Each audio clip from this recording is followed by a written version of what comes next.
नमस्कार साथियों, स्वागत है आप सभी का आपके अपने YouTube channel Kedarnath classes Uttarakhand में।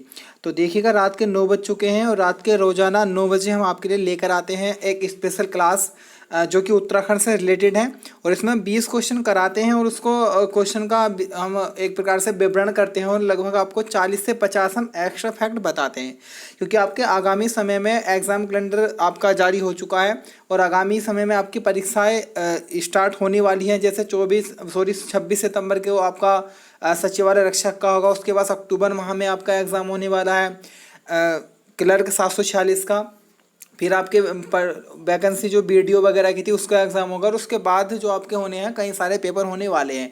तो उसी को देखते हुए इसलिए चलाई गई है, निरंतर चल रही हैं। लगभग आपके 4 वीडियो आ चुकी हैं और लगातार आपका इसी प्रकार से प्यार बना हुआ है जैसे पहले था, और आप कमेंट भी कर रहे हैं काफ़ी सारे।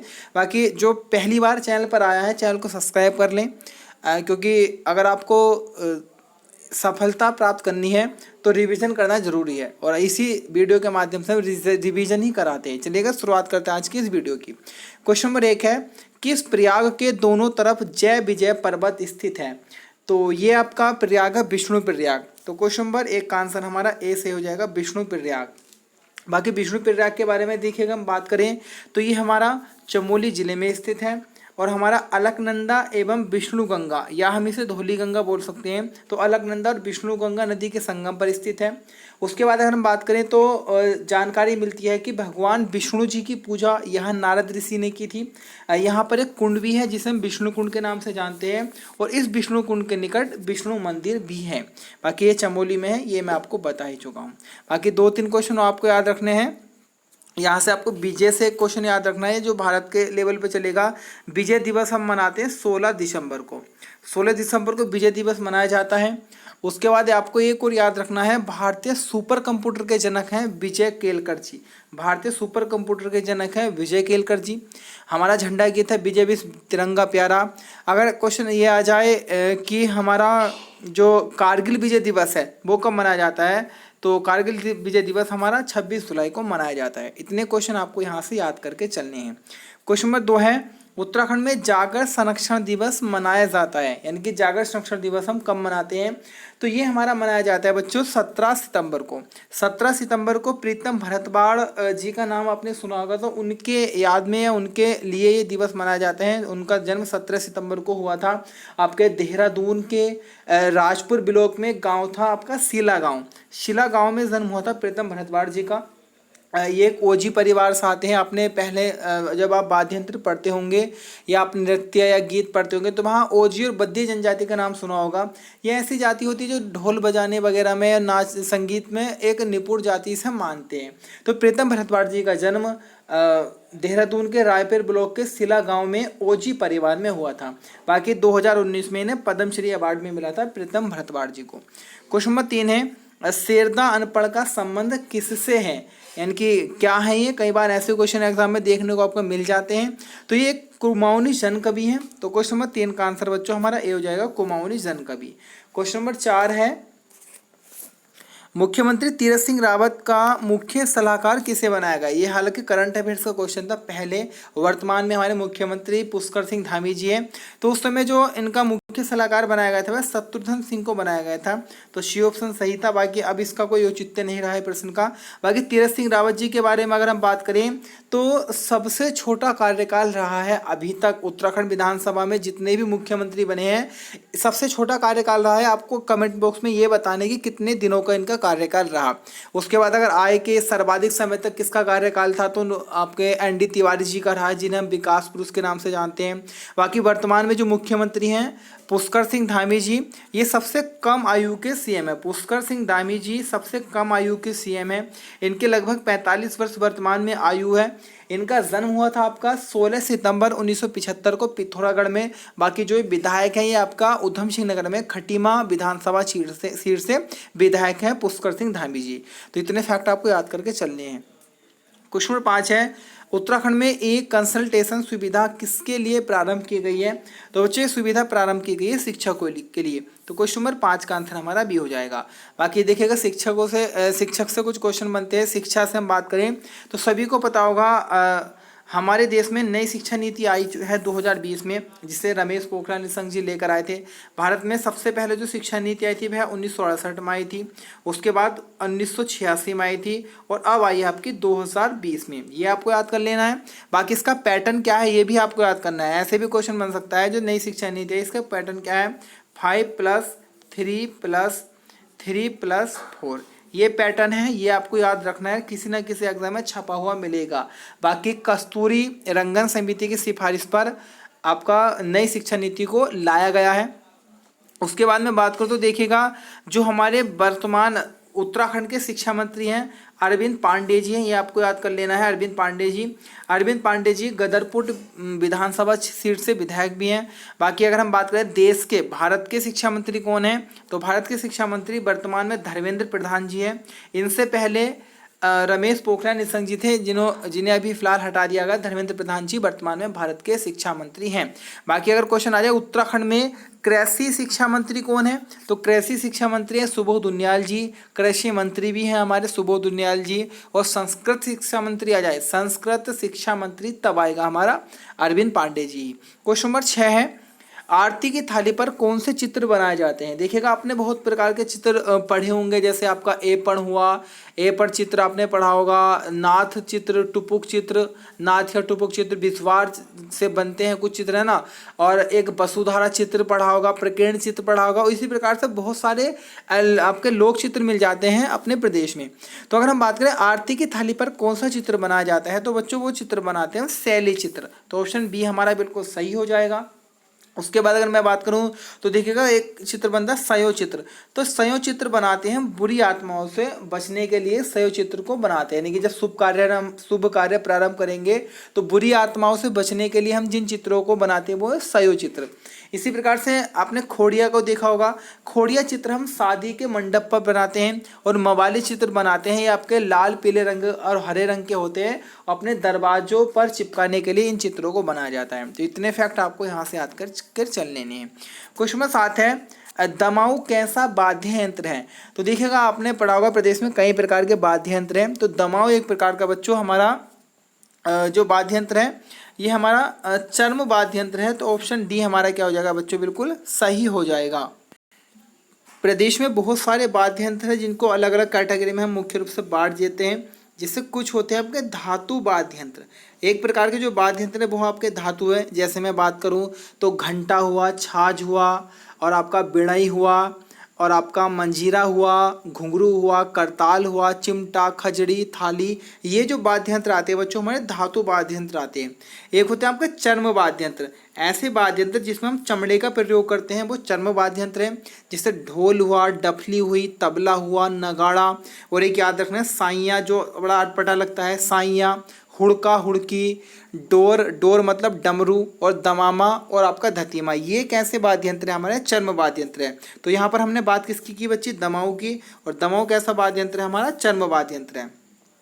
उसके बाद देखिएगा ढोल से आपको याद कर लेना है, ये भी एग्जाम में बड़ा इंपोर्टेंट रखता है। ढोल याद करना है, ढोल एक चर्म वाद्य यंत्र है और ढोल राज्य का वाद्य यंत्र भी है। राज्य वाद्य यंत्र मुख्य यानी कि जैसे आपका राज्य गीत हुआ, राज्य वृक्ष हुआ, इसी प्रकार से जो राज्य वाद्य यंत्र है वो हमारा ढोल है। ढोल को राज्य यंत्र 2015 में बनाया गया। एक समिति थी भंडारे समिति, उस भंडारे समिति की सिफारिश पर ढोल को राज्य वाद्य यंत्र बनाया गया था। उसके बाद हम बात करें तो एक और याद रखना है, जो हमारा ढोल होता है प्रदेश में, तो इस ढोल के दाईं तरफ जो ढोल होता है, ढोल के दाईं तरफ तो आपके जो हम खाल लगाते हैं वो लगाते हैं भैंस और बारहसिंगे की, और ढोल की जो बाईं तरफ हमें खाल लगाई जाती है जानवर की या चमड़ी, तो वो होती है बकरी की। अब आप याद कैसे करोगे, तो देखिएगा अगर बाईं दिशा, ढोल की बाईं दिशा किस जानवर की खाल होती है, तो बैस है आपके बकरी हो जाएगा, बैस है बाएं और बैस है बकरी, और दाएं तरफ आपका भैंस या बारहसिंगा की खाल को लगाया जाता है। कुछ और वाद्य यंत्र उनकी भी मैं यहीं पे चर्चा कर देता हूँ। देखिएगा एक प्रकार का वाद्य यंत्र तार या तात, जिसमें तार लगे होते हैं, जैसे सारंगी हुआ, उसके बाद में बीणा हुई, एक तारा हुआ, दो तारा हुआ, ये है आपके तार वाद्य यंत्र। एक प्रकार के वाद्य यंत्र होते हैं आपके सुसिर, नाम सुना होगा, सुसिर या फूंक वाद्य यंत्र। ऐसे वाद्य यंत्र जिसे हम फूंक मार के बजाते हैं, जैसे तुरही और रणसिंघा। तुरही रणसिंघा क्या होते हैं, आपने पहले देखा होगा जब महाभारत या रामायण होती थी तो उसमें जब युद्ध प्रारंभ होता था तो बड़े बड़े बाजे से होते थे, उनको बजाते थे, तो वो तुरही और रणसिंघा होता था। एक होती है आपकी नागफनी, ये भी आपका सुप्री वाद्य यंत्र है। इस प्रकार से कुछ होती है नागफनी, इस प्रकार से ऐसे बनी हुई होती है और इसके आगे थोड़ा बड़ा सा ऐसे होता है और ये यहाँ पर बड़ी पतली होती है, इसमें फूंक लगाते हैं और आगे जाके आवाज़ निकलती है। तो नागफनी भी आपका फूंक वाद्य यंत्र है। बाकी शंख को आप जानते होंगे, मोछंग, अलगोजा। अलगोजा याद रखना, ये एग्जाम में आया था। अलगोजा कहाँ से, शरीर के किस अंग से अलगोजा बजाया जाता है, तो अलगोजा बच्चों बांसुरी को बोलते हैं और सभी जानते हैं बांसुरी को मुख से बजाया जाता है। उसके अंदर मस्कबीन है जो यूरोपियन वाद्य यंत्र था, सेना में पहले यूज होता था मस्कबीन का, और वर्तमान में एक प्रकार का उत्तराखंड में लोक वाद्य यंत्र है। तो ये सारे फैक्ट आपको याद करने हैं, यहाँ से क्वेश्चन बनते हैं और आगे भी बनेंगे। क्वेश्चन नंबर 8 है, बारूड़ी पंचकोशी यात्रा होती है, यानी कि किस माह में बारूड़ी पंचकोशी यात्रा को किया जाता है बच्चों, तो ये अब आपकी प्रारंभ होती है प्रतिवर्ष। अगर हम इसकी बात करें तो आपका हाँ चैत्र माह में इसको हम प्रारंभ करते हैं बारूणी पंचकोशी यात्रा को। तो क्वेश्चन नंबर 8 का आंसर हमारा ये हो जाएगा चैत्र माह में। उसके बाद हम बात करें तो देखिएगा उत्तरकाशी क्षेत्र से प्रारंभ होगी और लगभग ये अगर मैं बात करूँ तो 15 किलोमीटर की यात्रा है और ये एक दिवसीय यात्रा है, यानी कि एक दिन में संपूर्ण हो जाएगी और प्रतिवर्ष से प्रारंभ की जाती है चैत्र माह के कृष्ण पक्ष की त्रयोदशी को। बाकी चैत्र हिंदू धर्म के अनुसार चैत्र माह पहला आपका माह है। चैत्र माह में ये आपका चैती मेला भी लगता है काशीपुर में। क्वेश्चन नंबर 9 है, मोहन चंद शर्मा मासीवाल का संबंध किस जिले से है, तो बच्चों इनका संबंध अल्मोड़ा से है। इनके बारे में आपको कल भी व्याख्या कर चुका हूँ, तो फिलहाल आपको अल्मोड़ा याद करके चल लेना है। क्वेश्चन नंबर 10 है, पौरव राजवंश में पैदल सेना का सेनापति क्या कहलाता था, तो पैदल सेना का पति, पैदल जो सेना था इसका सेना नायक कहलाता था आपका जयनपति। ऑप्शन ए हमारा सही हो जाएगा, जयनपति कहलाता था। पौरव या पर्वताकार राजवंश के बारे में आपने पढ़ा होगा उत्तराखंड के इतिहास में, तो पौरव राजवंश में जो पैदल सेना का सेना नायक होता था वह जयनपति कहलाता था। क्वेश्चन नंबर 10 का आंसर हमारा ए हो जाएगा। बाकी इसमें दो प्रकार की और सेना थी, एक गज वाली सेना जो हाथियों से चलती थी और एक अश्व वाली, घोड़े वाली। तो गज सेना का गजपति और अश्व सेना का अश्वपति कहलाता था। क्वेश्चन नंबर 11 की तरफ बढ़ते हैं। अगर आपको वीडियो अच्छी लग रही हो तो लाइक कर दो और एक कमेंट जरूर करें, नाइस सर। क्वेश्चन नंबर 11 है, किस चंद राजा ने अपने अनूप शहर के बड़गुजर की पुत्री से विवाह किया था, तो देखिए अगर हम बात करें तो ये विवाह किया था आपका विजय चंद ने। ऑप्शन बी हमारा बिल्कुल सही है। विजय चंद के समय पर कुछ चाटुकार राजा थे जो जिनका पूरा अधिकार था विजय चंद के साम्राज्य पर। तो ये जो चाटुकार राज एक प्रकार से इनके चमचे हम इन्हें बोल देंगे या इनके साइड के कुछ भी नेता लोग बोल देंगे। तो इन्होंने ये चाहते थे कि जो जनता है चंद्रवंश के साम्राज्य से जनता को इतना लगाव है तो ये जनता राजा से जलने लगे और इस बात का फायदा उठाएं और हम राजा को मार दें। तो इन्होंने बणगुजर जो होते हैं बणगुजर से इस विजय चंद का विवाह करवा दिया था। बणगुजर की एक पुत्री थी, बहुत सुंदर रही होगी, तो उसका विवाह विजय चंद से करवाया था। ये एक बनगुजर की पुत्री थी और ये एक बड़े राजपूत राजा थे, तो इस कारण जनता नाराज हो गई थी विजय चंद से और इसी बात का फायदा इसके जो मंत्री थे इन्होंने उठाया और इन्होंने इसको मार दिया था विजय चंद जी को। तो इतना ये यहाँ से क्वेश्चन बन भी सकता है एग्जाम में। क्वेश्चन नंबर 12 है, मानवेंद्र शाह की मृत्यु कब हुई, तो देखिएगा मानवेंद्र शाह जी की मृत्यु आपका 5 जनवरी 2007 को हुई थी। क्वेश्चन नंबर 5 का आंसर हमारा सी आ जाएगा। मानवेंद्र शाह जी के बारे में अगर हम बात करें तो देखिएगा मानवेंद्र शाह जी का जन्म जो हुआ था यह आपके 1921 में जन्म हुआ था। प्रतापनगर का नाम आपने सुना होगा, प्रताप शाह जी ने स्थापना की थी। तो प्रतापनगर टिहरी गढ़वाल में मानवेंद्र शाह जी का जन्म 1921 में हुआ। इनका जो राज तिलक हुआ था तो वह राज तिलक अगर मैं बात करूँ तो 25 अक्टूबर 1946 को राज तिलक हुआ था। हालांकि इनके समय में लगातार जनता ने एक प्रकार से विरोध किया था कि जो राजशाही शासन हो वो खत्म होना चाहिए, इसको खत्म करो, फिर अलग करके एक अलग जिला बना, फिर राज्य की मांग उठ गई। तो बहुत एक प्रकार से कई चीज़ें घटी थी इनके समय में। उसके बाद ये सांसद बने थे पहली बार 1957 में। 1957 में पहली बार मानवेंद्र शाह जी सांसद बने थे और आखिरी बार ये सांसद बने थे 2004 में। और जब ये आखिरी बार सांसद बने थे इनका 8वीं बार था। कुल 8 बार सांसद बने हैं मानवेंद्र शाह जी, सबसे पहले 57 में और सबसे अंत में 8वीं बार 2004 में, और इनका निधन हुआ था 5 जनवरी 2007 को। क्वेश्चन नंबर 13 है, कांग्रेस की स्थापना के समय कुमाऊं कमिश्नर कौन थे? ये क्वेश्चन बन सकता है एग्जाम में। तो सभी जानते हुए कांग्रेस की स्थापना 1885 में एलन ऑक्टन ह्यूम यानी कि ए ह्यूम जू के द्वारा कराई गई थी। इस समय जो कुमाऊं कमिश्नर थे वे थे जीरोस। तो ऑप्शन ए हमारा सही आ जाएगा। अगर मैं बात करूं कि असहयोग आंदोलन के समय कुमाऊं कमिश्नर कौन थे, तो असहयोग आंदोलन के समय पर्ची बिंडम थे। स्वदेशी आंदोलन के समय थे कैंपबेल। उसके बाद में मैं बात करूं कि जिस समय आपका भारत छोड़ो आंदोलन हुआ था 1942 में, उस समय कुमाऊं कमिश्नर थे एक्टन। तो एक बार रिवाइज करिएगा, कांग्रेस के समय जीरोस, असहयोग आंदोलन के समय पर्ची बिंडम, स्वदेशी आंदोलन के समय कैंपबेल, भारत छोड़ो आंदोलन के समय एक्टन। और एक और याद रखना है, ये आपने याद भी कर रखा होगा, हेनरी रैमजे। जिस समय 1857 का विद्रोह हुआ था उस समय कुमाऊं कमिश्नर हेनरी रैमजे थे। और कुल अंग्रेज कुमाऊं कमिश्नर 23 हुए हैं और एक हुआ है भारतीय कमिश्नर के मेहता। कुल मिलाकर 24 कुमाऊं कमिश्नर हुए थे, 23 अंग्रेज, एक भारतीय। क्वेश्चन नंबर 14 है, कफरकोट गुफा कहाँ है?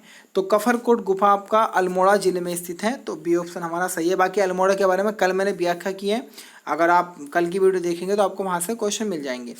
क्वेश्चन नंबर 15 है, राज्य फिल्म नीति कब बनी? राज्य फिल्म नीति कब बनी? तो ये फिल्म नीति बनी आपकी 2015 में, और राज्य फिल्म परिषद आएगा था 2016 में। तो ऑप्शन बी हमारा बिल्कुल सही है। और सभी जानते होंगे राज्य की जो पहली फिल्म है उसका नाम है जगबाल। जगबाल एक गढ़वाली फिल्म है। राज्य की पहली कुमाऊनी फिल्म आएगी तो आएगी आपकी मेघा आ। और राज्य की सबसे सफल फिल्म आएगी तो घर जबे, जिसे उत्तराखंड की शोले भी कहा जाता है, और लगभग दिल्ली के संगम पैलेस में 29 सप्ताह तक ये चलती रही थी घर जबे। घर जबे भी एक गढ़वाली फिल्म है। क्वेश्चन नंबर हमारा 16 है, देश का पहला हिम तेंदुआ संरक्षण केंद्र कहाँ बना? हिम तेंदुआ की हम बात करें तो देखिएगा कई प्रकार की बिल्लियाँ पाई जाती हैं, लगभग 8 प्रकार की बिल्लियाँ भारत में ऐसी जानकारी मिलती है। उन 8 प्रकार की बिल्लियों में एक प्रकार हिम तेंदुआ है। हालांकि बिल्ली से बहुत बड़ा होता है, तेंदुए के आकार का होता है, और अधिकांश ये आपका पहाड़ी वाले क्षेत्रों में मिलता है, ऐसे क्षेत्रों में जहाँ पर बर्फ वगैरह पड़ती है। इस कारण से हम हिम तेंदुआ भी बोलते हैं। बाकी इसका संरक्षण करने के लिए, क्योंकि बहुत कम संख्या में इसके मिलेंगे आपको ये, तो इसके संरक्षण के लिए एक आपका संरक्षण केंद्र खुला है पूरे भारत में, पहला इसलिए इंपॉर्टेंट हो जाता है। और लास्ट टाइम आपका व्यक्तिक सहायक उत्तराखंड के एग्जाम में क्वेश्चन आ चुका है। तो हिम तेंदुआ संरक्षण केंद्र भारत का पहला इसलिए इंपॉर्टेंट है, आपके उत्तरकाशी में एक स्थान है लंका स्थान में भैरव घाटी के समीप इसको बनाया गया है। तो सी ऑप्शन सही है। और किसकी देश की सहायता से बनाया? नीदरलैंड की सहायता से। ये भी क्वेश्चन बन सकता है। क्वेश्चन नंबर 17 है, उत्तराखंड की सबसे बड़ी व्यापारिक मंडी कहाँ पर है? तो ये व्यापारिक मंडी सबसे बड़ी हल्द्वानी में है। ऑप्शन डी हमारा सही है। हल्द्वानी की मैं बात करूँ तो कुमाऊं का सबसे बड़ा नगर निगम हल्द्वानी है। अब सुशीला तिवारी अंतर्राष्ट्रीय स्टेडियम यहीं पर है, सुशीला तिवारी मेडिकल कॉलेज हल्द्वानी में है। इंदिरा गांधी अंतर्राष्ट्रीय क्रिकेट स्टेडियम हल्द्वानी में है। और आपका सुल्ताना डाकू कुआ यहीं पर है। भारत का पहला दुग्ध संघ भी हल्द्वानी में बना था। हल्द्वानी को हल्द्वानी नाम दिया था ट्रेल ने, प्राचीन नाम इसका हल्दुवानी था। राजा रूपचंद के समय हल्द्वानी में बस्तियां बसनी स्टार्ट हुई थी। क्वेश्चन नंबर 18 है, स्वामी राम मानवता पुरस्कार 2020 करंट अफेयर्स का क्वेश्चन है, किसको दिया गया? तो ये सच्चिदानंद जी को दिया गया है। क्वेश्चन नंबर 18 का आंसर हमारा बी बिल्कुल करेक्ट हो जाएगा। क्वेश्चन नंबर 19 है, नैनीताल राजभवन का डिजाइन किसने दिया? तो नैनीताल राजभवन का डिजाइन स्टीवेंसन एवं ओरेटर महोदय ने नैनीताल राजभवन, देखिएगा नैनीताल राजभवन वो राजभवन है जिसमें आज उत्तराखंड का हाईकोर्ट है। तो राजभवन का जो आपका डिजाइन दिया था वह स्टीवेंसन और ओरेटर ने दिया था। और किसने इसको बनवाया था? तो मैकडोनाल्ड महोदय ने इसको बनवाया था। तो दोनों याद रखने, बनवाने वाले मैकडोनाल्ड है, डिजाइन देने वाले हैं स्टीवेंसन और ओरेटर। क्वेश्चन नंबर आज का अंतिम है, हिमानी शिवपुरी का संबंध किस से है, किस क्षेत्र से है? तो हिमानी शिवपुरी का संबंध आपके फिल्म क्षेत्र से है। आपने नाम सुना होगा हरिदत्त भट्ट शैलेश। तो हरिदत्त भट्ट शैलेश की पुत्री हैं हिमानी शिवपुरी, और इनका संबंध फिल्म क्षेत्र से। क्वेश्चन नंबर 20 का आंसर हमारा ए हो जाएगा। तो ये थी आज की वीडियो। कैसी आपकी वीडियो लग रही है कमेंट जरूर करिएगा, शेयर कीजिएगा अपने साथियों के साथ, और लाइक करना वीडियो को ना बोले। आज के लिए इतना ही, मिलेंगे कल फिर एक नवीनतम वीडियो के साथ। फिलहाल के लिए धन्यवाद।